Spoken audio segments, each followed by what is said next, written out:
This is Judd, and I am daydreaming about dragons again. Specifically, I'm daydreaming about purple dragons, the purple dragon knights of Cormyr, and the area to the north of Cormyr called the Stonelands, where a friend and I are going to game tomorrow. I'm really excited about that. That should be fun. Rocking out in Cormyr with some Burning Wheel, so looking forward to it. And the gaming subject, it's a topic that's on my mind, is on Twitter right now. It's kind of going across the Twitterverse, and I'll provide a couple of links. I'll also provide a couple of links for blog posts because this is an old topic and I've written about it before. I probably have blog posts that are 10 years old on this thing. So please don't sigh too deeply when I say that I wanted to talk about fudging. So what is fudging? Do we have to define our terms? I guess we do. Fudging is when you roll the dice and don't like the outcome, and so it gets changed. And not because of a mechanical reason like, oh, well, I've got one more widget point that allows me to change the die roll. It usually happens in a system that does not allow for that, and so the die roll gets changed, or the DM rolls behind a screen and then doesn't quite give all the hit points of damage or whatever it is. I want to talk about that a little bit. I feel like I don't do it.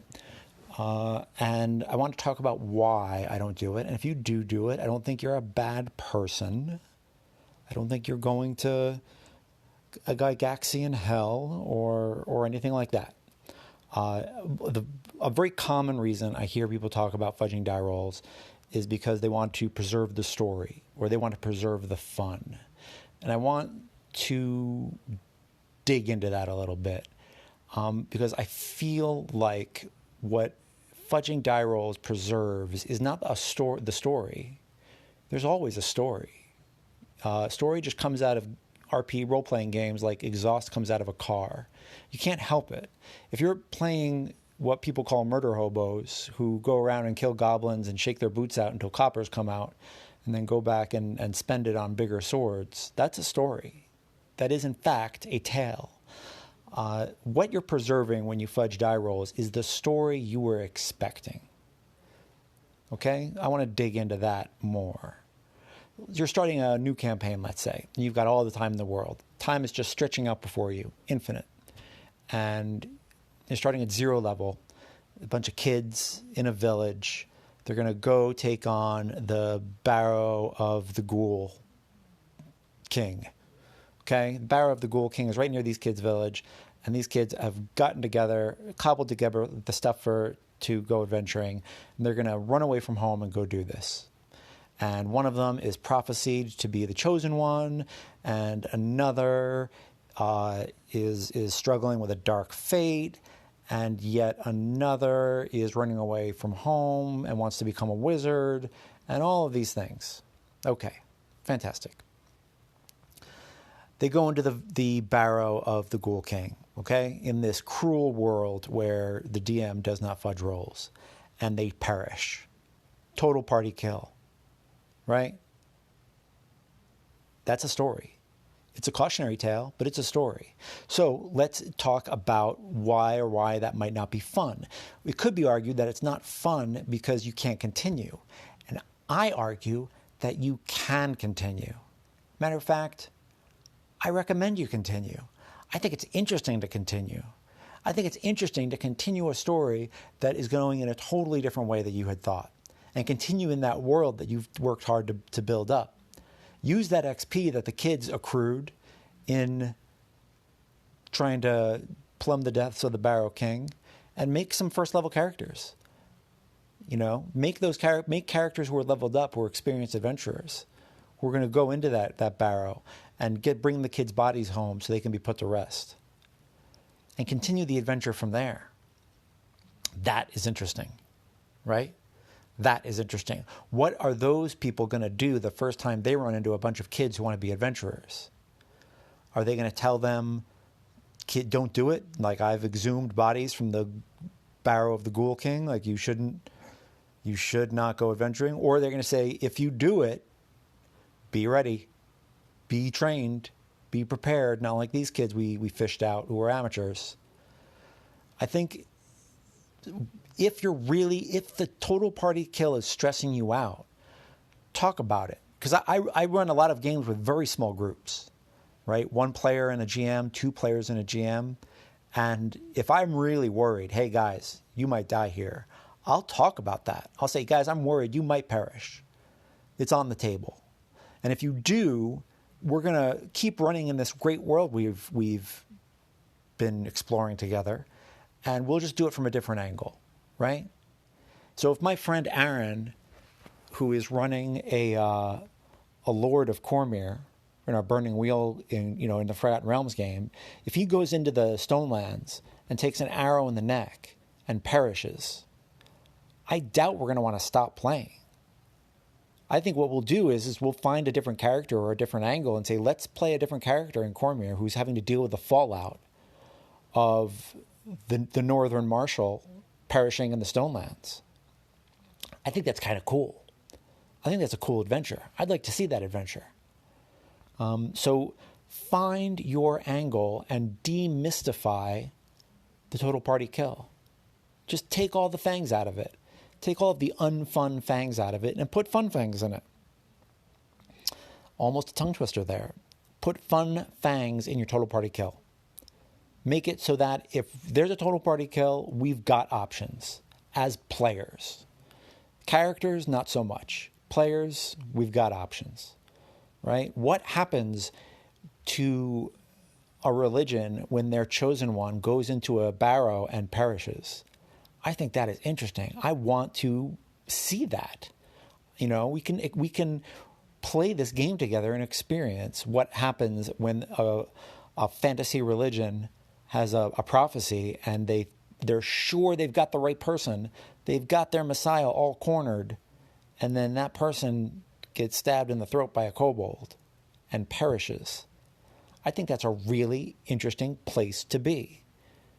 So be there. Enjoy being there, and have a plan. And it's a palpable thing when I've seen players who are used to jumping into trouble and the GM kind of bailing them out when they realize that there's no one bailing them out. I think it's kind of cool. I've seen them start to sweat. I've seen them have physical reactions in a way that's a lot of fun. It's fun not knowing. It's fun having to pay the price. I think it's cool. And I'm not saying that if you are fudging die rolls, you're less of a gamer or you're playing a lesser game. I'm not judging. If anything, I'm judging the system that you're playing. If anything, I'm saying that the system you're playing isn't necessarily backing you up in the style of game that you really want to play. And that's not a terrible thing. Maybe you're hacking at it to make it the system that you want, and the way you're hacking at it is fudging die rolls. Okay, rock on. But I'm just trying to give you an option for folks who are fudging die rolls out of fear because they feel like they need to provide the fun for their players. You don't need to provide the fun for your players. Everyone should be providing the fun for everybody. The labor is shared. Do GMs need to have skills that are sometimes difficult to earn and difficult to cultivate? Absolutely. There are GM skills out there. There absolutely are. But I think the idea that the burden of all of the fun is on the GM shoulders, and it's this Atlas-like,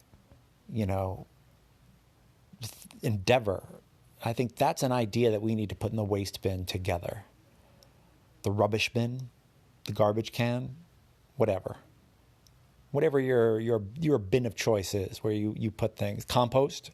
We can compost it, recycle it, make something better. Grow something in the soil. I like compost bin. I like the idea of taking ideas that I'm not crazy about, putting them in the compost bin and growing something new out of it. That might be almost too much fun. So that's it. That's what I wanted to talk about with fudging. Demystify. Don't fear the total party kill.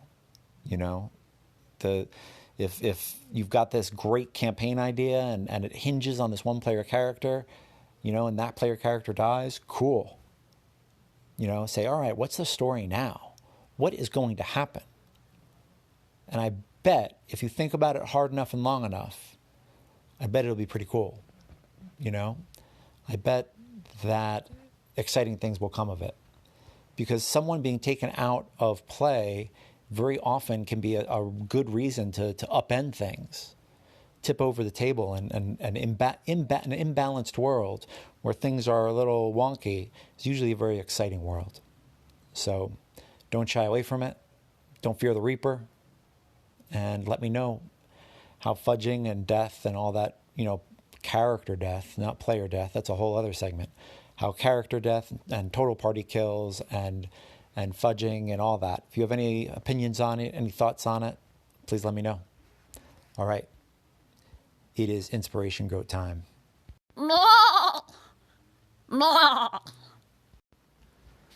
All right, Inspiration Goat. That's a good one. We are going to talk about the Forgotten Realms, okay? And through the Forgotten Realms, whenever I talk about something with Inspiration Goat, I'm usually not going to talk about the thing itself too much, but I'm going to use that thing as an example so I can talk about a greater topic, right? So the greater topic for the Forgotten Realms is, what do you do when you're playing with a setting that has so much background, right? The Forgotten Realms comes to mind. Star Wars, I'm looking at you.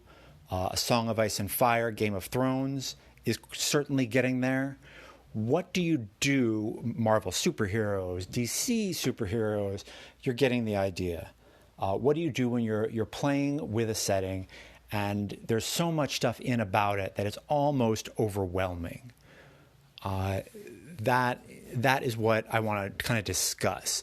So when I use Forgotten Realms, what I do is I use the gray box set. It's old. It's not in print. I've got an old copy that's being held together with duct tape. It's not my original copy. I bought it years later. I do have very happy, vivid memories of my friend Rob getting the Forgotten Realms for Christmas and us laying out the maps of the realms on his kitchen floor so we could see the whole world. However, my enjoyment of the realms is not purely nostalgic. There are things about the realms I like. I like that the adventure parties have names like rock stars, right? I'm going to be running a game set in Cormyr, and there's a party of adventurers called the Red Ravens. And I like that adventurers name themselves, right? They've got branding, it's just, I love it. I love that. I think that's a lot of fun. I think there's a lot of fun to be had there. There's some fertile ground. So let's talk about steps. You're playing in a setting. You're using it. There's so much stuff out there that it's overwhelming. I think the first thing you need to do is sit down with the folks who are playing and say, okay, what do we like about this setting? Right? What do we love about this? Let's get that out of it. So when I first started playing Forgotten Realms in my adult life, I was talking with my friends Pete and Aaron about how much I love the realms, and how I'd always wanted to play a game of Burning Wheel in the realms. And their eyes both lit up, and they were like, "Let's do this." And we did it, and it was really, really fun. But we had to sit down. I'd be like, all right, guys, let's talk about what we really like about the realms. And we had to have that conversation. And some of it was really ephemeral, Some of it was like I remember Aaron saying about how he had the map of Menzoberran over on his wall as a kid. That's not necessarily something you can bring into the game. You can bring Menzoberrans in, right? Into the game, but that's not necessarily, it's letting me know that, like, hey, this is a nostalgic thing for me. Let's talk about, you want those little details about what role it played in their lives, but you also want to know, like, what is Realmsy to you, right? Pete was more about Mert the Moneylender. Cool. Let's get Mert the Moneylender in that game. Let's have a game set in Waterdeep. And I like that. I think you want to find the little situations in that setting. You want to find the handholds. In the realms, in Waterdeep, at the time of the gray box, set, the Shadow Thieves have just been kicked out of Waterdeep, who are some kind of, shadowy occult thieves guild.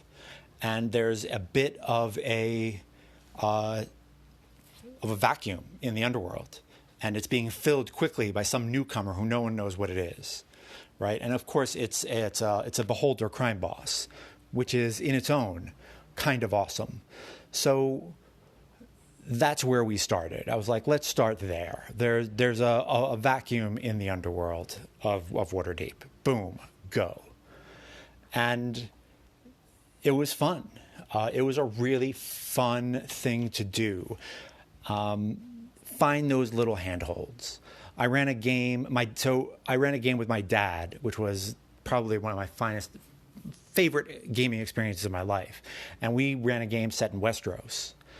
And so what I did is I set it 200 years before the show, during a thing that George R. R. Martin wrote short stories about called The Dance of Dragons, in which the Targaryens, who are the people who are the house that have the three-headed dragon sigil, were warring on one another. So it was dragon fighting dragon for the first time in Westerosi history. That's a cool little situation, right? And what I did was I put them in a familiar spot. They were the Starks in the north. There was enough stuff to be familiar that they could sink their teeth into it, but there was enough stuff that was different that we could make it our own. And having that shared vocabulary was amazing. Made gaming really easy. So when you've got those big settings, find the bite-sized piece that you can make your own. And there's easy ways to do that. You can look at the setting, find some little part of it that you like. And to be honest, online stuff now, you don't have to go far, right? Most big settings have some kind of wiki or some kind of fan site, so you can look everything up and take the parts that you like and leave the rest. Right? I played in the Pathfinder world for another Burning Wheel game I ran for years.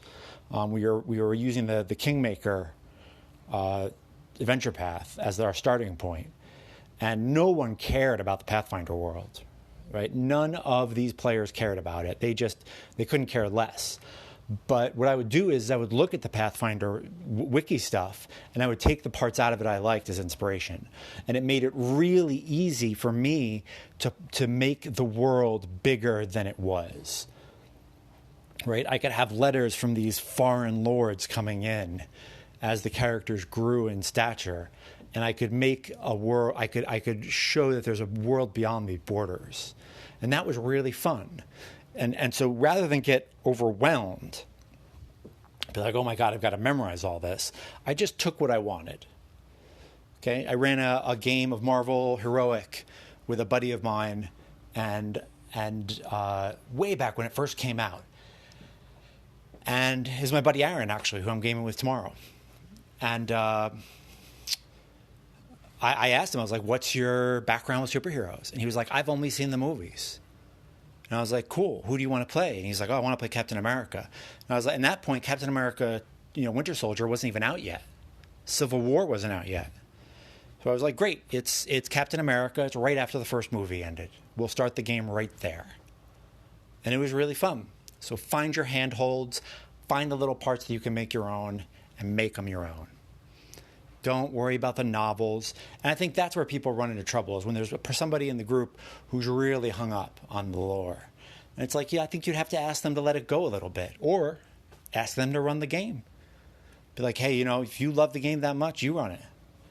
Show us what you love about it. Let me know. Let me know what you think about published settings, big settings so huge, you're not sure how to wrap your head around it. Let me know how you deal with it. I'd love to hear it. All right. I hope you all are having a good spring. I hope you can smell the mud, and I hope your hay fevers aren't bothering you too much. Mine are just starting to twinge in the Northeast here. It's starting to get real. Have a good one. I'll talk to you soon.